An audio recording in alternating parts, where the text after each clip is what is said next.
아까 잠깐 보셨겠지만 저희가 5, 6월 강의 안내가 왜냐면 이번 주부터 등록이라서 이제 신청하는 시점이라서 어떻게 진행되는지 궁금하신 분들이 좀 있으셨던 것 같아요. 질문을 좀 주셔서 5, 6월 강의 안내를 빠르게 하고 잠깐 쉬었다가 본 수업 진행하도록 하겠습니다. 그렇게 길지 않게 바로 하겠습니다. 자, 저희 5, 6월 강의 안내 하겠습니다. 5, 6월 강의는 기본적으로 문제풀이입니다. 저희가 전체 연간 강의 계획을 보게 되면 1, 2, 3, 4는 이론이고 5, 6, 7, 8은 문제풀이고 9, 10, 11월은 모의고사거든요. 이렇게 큰 구조로 되어 있는데 5, 6월 강의가 이제 문제풀이의 시작이에요. 문제풀이의 시작이라서 전체적으로 보게 되면 기출 사례 연습이다. 기출 중심으로 해서 이런저런 문제들을 풀어보는 그 강의입니다. 그래서 가장 많은 수의 문제를 푸는 강의가 5, 6월이다. 개수만 놓고 보면. 우리가 5, 6월 강의는 기본적으로는 이제 전체 내용에 대해서 이해가 되셨다. 근데 세세한 암기가 완전히 되어야만 문제풀이 강의를 듣는 건 아닙니다. 가끔 그 질문도 좀 많이들 하세요. 내가 지금 이론 암기가 완전히 되지 않아서 아직 문제풀이 강의 듣는 게 부담스러운데 개인적으로 공부하다가 나중에 문제풀이를 하면 되지 않을까요? 라는 질문을 가끔 하시는 분들이 있거든요. 근데 여러 번 말씀드리지만 이론 암기가 완전하게 되는 시점은 언제일까? 그런 시점은 존재하는 것일까? 잘 오지 않습니다. 그리고 그렇게 해야만 잘하는 것도 아니고 그렇게 해야만 공부가 되는 것도 아닙니다. 근데 문제풀이를 하다 보면 7, 8월 강의랑 성격이 조금 달라서 5, 6월 기출문제풀이 쪽은 하다 보면 이게 이 말이었구나. 그래서 문제를 매개로 해서 이론의 세부적인 부분들이나 키워드가 좀 더 납득이 되는 부분들이 있어요. 그래서 문제로 정리되는 부분들이 있어서 조금 많은 수의 문제를 풀면서 이런저런 정리를 하는 시간이다.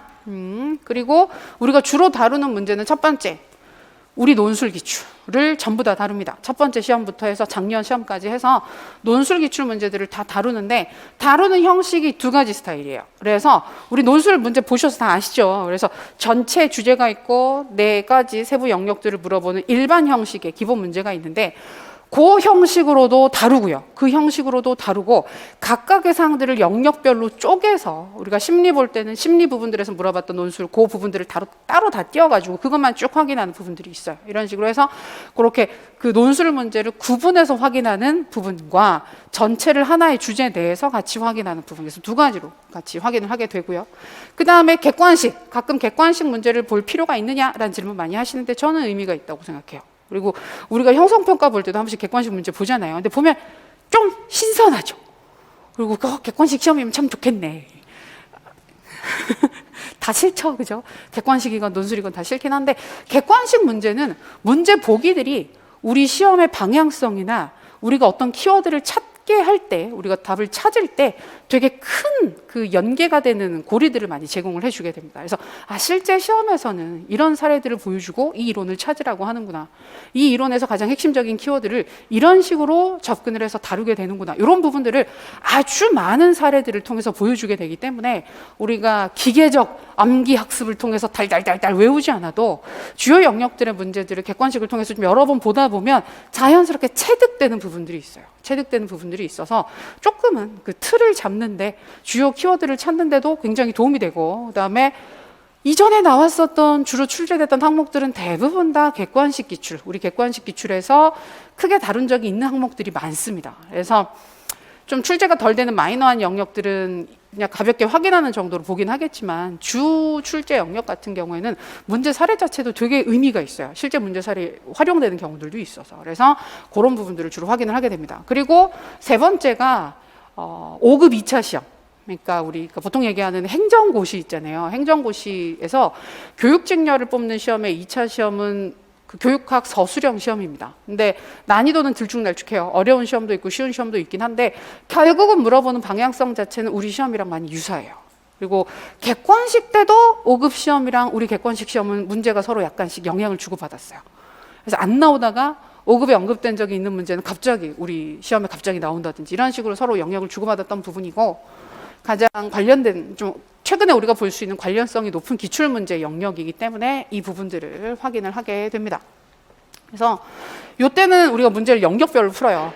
7, 8월에도 좀 영역별로 보는 부분들이 있는데 일단 영역별로 다 쪼개서 우리 논술 기출과 객관식 주요 기출들 확인하시게 되고 5급 2차 기출들 확인하는 요게 주된 활동이 됩니다. 영역별로 쪼개서. 그래서 그 진도대로 따라서 진행을 하다 보면 자연스럽게 전체 이론에 대한 1회독은 될 거고 저는 올해는 순서를 약간 바꿨어요. 지금 그 작년까지만 해도 5, 6월 강의에서 기본 진도 순서가 교육의 이해부터 시작하는 기본 순서였거든요. 근데 올해는 바꿨습니다. 교육 과정부터 시작합니다. 교육 과정부터 시작을 해서 주요 영역부터 먼저 시작하는 순서로 바꿨기 때문에 그 진도대로 따라가시고 후반부에 누적 복습을 약간만 하시면 자연스럽게 1.5회독이 될 수 있게끔 구성을 했습니다. 그래서 그런 부분들을 한번 돌아가게 될 거예요. 그래서 문제만 푸는 게 아니라 우리가 문제 풀 때 이런 관련된 사항들은 설명을 드리기 때문에 좀 그렇게 어렵지 않게 연습을 하실 수 있을 거예요. 그리고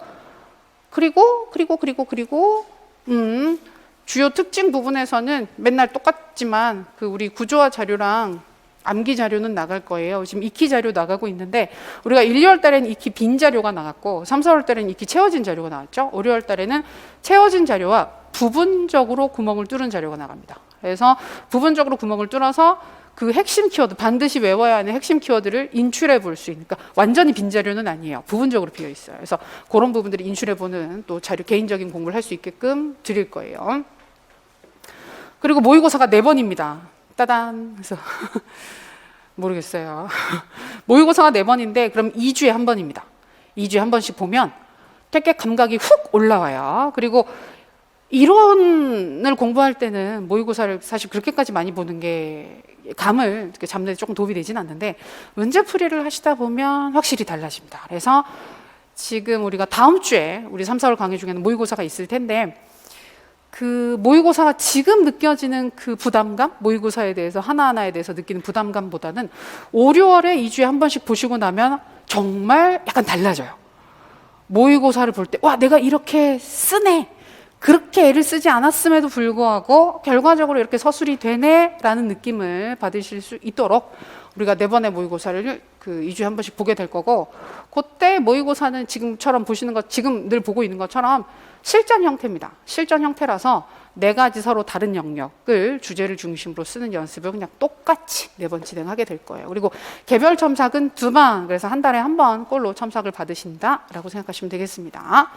그 스터디 똑같이 진행을 하게 되고 우리가 현장에 나오신 쌤들은 상담 진행하는 부분들 큰 차이 없을 겁니다. 그리고 교재 자체는 교재는 그 기특한 기출문제집이라고 해서 항상 문제집은 해마다 새로 나오거든요. 근데 약간씩 수정해서 추가되는 부분들이 있으니까. 그래서 그 수정해서 나오는데 올해는 순서가 좀 많이 바뀌어요. 작년 교재는 아까도 말씀드렸던 것처럼 순서가 기본 순서, 이론 순서대로 진행을 했다면 올해 교재는 바꿉니다. 주요 영역을 먼저 앞으로 넣어서 진행을 하고 그 다음에 상대적으로 덜 중요한 영역을 뒤에 보는 형태로 바꾸어서 진행을 할 예정입니다. 그리고 보조 교재가, 부교재가 완벽한 요약 노트라고 해서 서브노트, 암기할 수 있는 서브노트 교재가 있죠. 좀 이거보다 확실히 좀 작은 그 얇은 책이 있는데 그것도 새로운 판이 나오긴 할 텐데 이거는 필수는 아니에요. 필수는 아니고 제가 필요한 부분들이 있으면 그러니까 상하권을 다 들고 다니기가 조금 힘드니까 쌤들이 그래서 그냥 좀 보시기 편한 용도로 이걸 쓰는 거긴 한데 이게 편하신 분들은 이거 보시면 되고 아니야 나는 그냥 기본서 보는 게 편하더라. 그럼 기본서 계속 같이 보셔도 상관없고요. 나는 내가 만든 자료가 보기가 편하더라. 그럼 내가 만든 서브노트를 같이 보시면서 수업 들으셔도 상관없어요. 이거는 부분적으로 이론에 대한 설명이 필요할 때 부분적으로 활용하는 용도로 쓸 겁니다. 필수 교재는 아니에요. 이건 문제집은 있어야 되고 그다음에 아까 말씀드렸던 것처럼 키워드 인출하고 연습하는 자료들을 드릴 거예요. 예전에 코로나 첫 해 같은 경우에는 그때 5, 6월 달 수업을 그 쌤들 없이 진행했거든요. 완전히 2달 내내 혼자 수업을 했었어요. 그래서 그때 뭘 할 수 있을까 막 고민을 하면서 이 키를 같이 그러니까 쌤들 스터디도 아예 못하는 시점이었었기 때문에 개인적으로 1대1로 스터디를 하는 느낌으로 영상을 찍어서 올려드렸는데 굉장히 쑥스럽고 그다음에 별로 안 보시는 것 같아서 그래서 안 했던 적도 있긴 한데요. 요거는 이제 요때부터는 암기 인출 연습을 좀 반복적으로 하시는 게 많이 도움이 되거든요. 그래서 그런 용도로 확인하실 수 있도록 진행을 할 예정입니다. 그래서 다른 강의들보다 그러니까 기출 문제를 중심으로 확인을 하는 거라서 쌤들 생각에 기출 다시 안 나오지 않나? 아니죠. 기출은 문제 방향성도 예측하게 해주지만 지금 논술 시험도 보게 되면 특히 교육 과정 부분하고 교육 평가 부분은 다시 많이 나왔어요. 그리고 교수 이론 쪽도 비슷한 영역에 있는 문제들이 반복해서 많이 나오고 있는 상황이기 때문에 논술 기출 확인하고 그다음에 그 해당하는 영역들의 과거 객관식 기출의 방향은 어떠했었는지 살펴보는 게 꽤 의미가 있어서 좀 크게 공부를 한번 짚고 넘어가고 정리하는 그 강의가 될 겁니다. 네, 그렇게 5, 6월 강의는 안내를 드렸어요.